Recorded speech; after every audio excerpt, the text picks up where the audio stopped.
Hai, hello, salam sejahtera Malaysia. Selamat datang ke channel Fels Lifestyle. Terima kasih karena terus setia dan terus bersama di dalam channel ini. Antara berita yang paling hangat hari ini, beberapa hari kebelakangan ini, adalah berkaitan dengan pemilihan timbalan Presiden PKR, yaitu jawatan nomor 2 tertinggi parti PKR ataupun parti Perdana Menteri, itu Datuk Seri Anwar Ibrahim, Presiden PKR. Saudara-saudara, pertemuan di antara Nurul Izzah Anwar dan juga Rafizi Ramli adalah satu pertemuan yang bagi saya secara melalui pandangan saya adalah satu pertemuan yang sengit. Bukan sebab Nurul Izzah anak kepada Presiden PKR sendiri, tetapi karena kita tahu Nurul Izzah mempunyai perjuangan dan memainkan peranan penting di dalam PKR, dan begitu juga Rafizi Ramli. Ada yang kata mungkin beliau tidak glamour di kalangan akar umbi, tetapi beliau memang seorang pemimpin yang bijaksana. Nah, saudara-saudara, terdapat dua artikel berita yang saya mau ulas. Yang pertama, tertolaknya Nurul Izzah bukan bermaksud penolakan kepada Anwar. Manakala artikel berita yang kedua pula berbunyi seperti ini. Ini adalah kenyataan Rafizi sendiri. Kalau Izzah kalah, orang akan kata Anwar ditolak parti sendiri. Nah, saudara-saudara, ini adalah mengikut pandangan kita daripada mindset kita. Kalau kita lihat Nurul Izzah, contohlah Nurul Izzah Anwar kalah, mungkin kepada yang melihat parti itu sebagai parti keluarga, mungkin kita boleh kata kekalahan juga untuk Anwar Ibrahim karena putri beliau kalah pada pemilihan tersebut. Tapi kalau kita lihat secara individu, itu hanyalah kekalahan untuk Nurul Izzah Anwar. Timbalan Presiden PKR hari ini, Rafizi Ramli, berkata, message yang salah akan diberikan kepada rakyat sekiranya pencabarnya Nurul Izzah tewas dalam persaingan bagi merebut jawatan nomor 2 parti. Rafizi berkata PKR bakal berdepan risiko jika Nurul Izzah tewas dalam pemilihan tersebut, memandangkan dia merupakan anak kepada presiden parti. Menurutnya, kekalahan Nurul Izzah akan menyebabkan image buruk kepada PKR, terutamanya menjelang PRU 16. Kalau contohnya Izzah kalah, apa message-nya kepada rakyat? Contohnya, message-nya ialah anggota PKR menolak Anwar Ibrahim. Nah, ini adalah menurut kenyataan Rafizi Ramli. Jadi, let's say lah kalau Nurul Izzah kalah, adakah terdapat gerakan untuk memberontak parti PKR keluar daripada parti? Mungkin termasuk wakil rakyat, kita pun tidak tahulah. Dan begitu juga kalau Rafizi Ramli yang kalah. Nah, adakah terdapat gerakan untuk memberontak ataupun sabotage parti PKR? Sebab kita tahu beberapa ketua cabang telah menyokong Nurul Izzah untuk menjadi timbalan presiden. Dan kalau Rafizi sudah membuat kenyataan kalau Nurul Izzah kalah, orang akan kata Anwar ditolak parti sendiri. Mungkinkah jalan yang lebih baik untuk Rafizi adalah mengundur diri, letak jawatan ataupun tidak bertanding?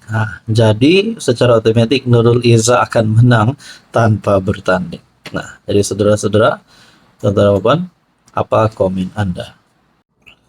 Hai, hello, salam sejahtera Malaysia. Selamat datang ke channel Fels Lifestyle. Terima kasih karena terus setia dan terus bersama di dalam channel ini. Tuan-tuan dan puan, saudara-saudara semua yang saya amat hormati.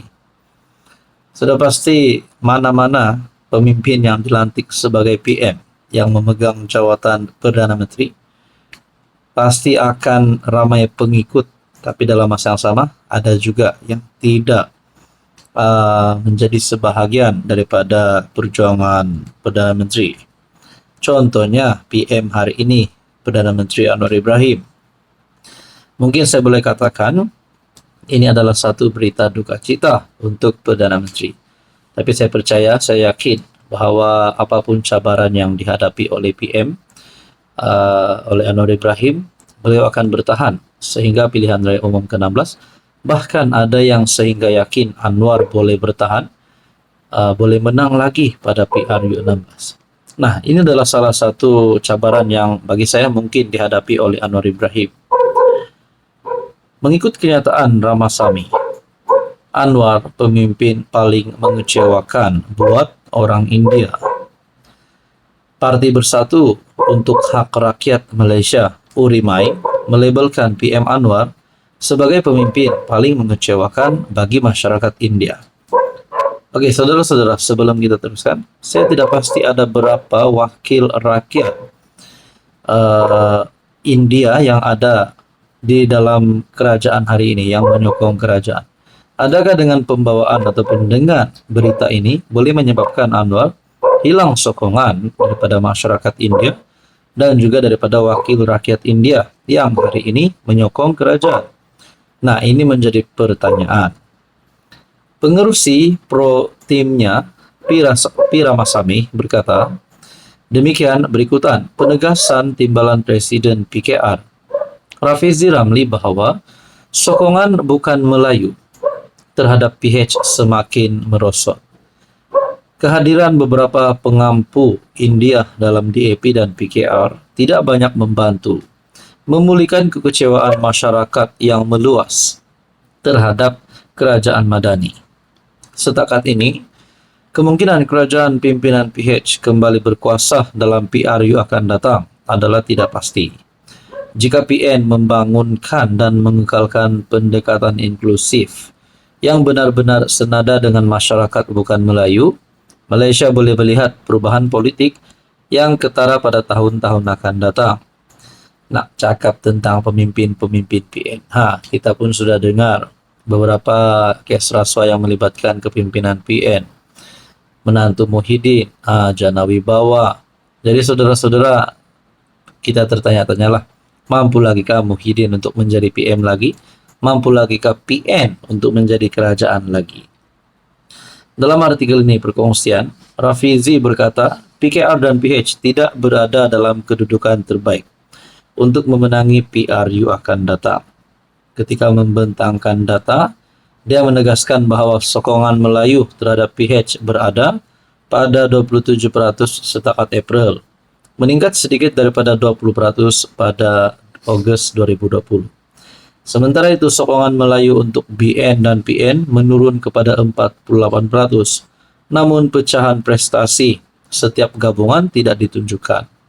Selain isu sokongan Melayu yang tidak mencukupi, Rafizi berkata, sokongan bukan Melayu terhadap PH juga merosot dengan pantas.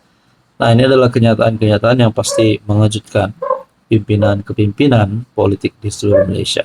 Apa komen Anda?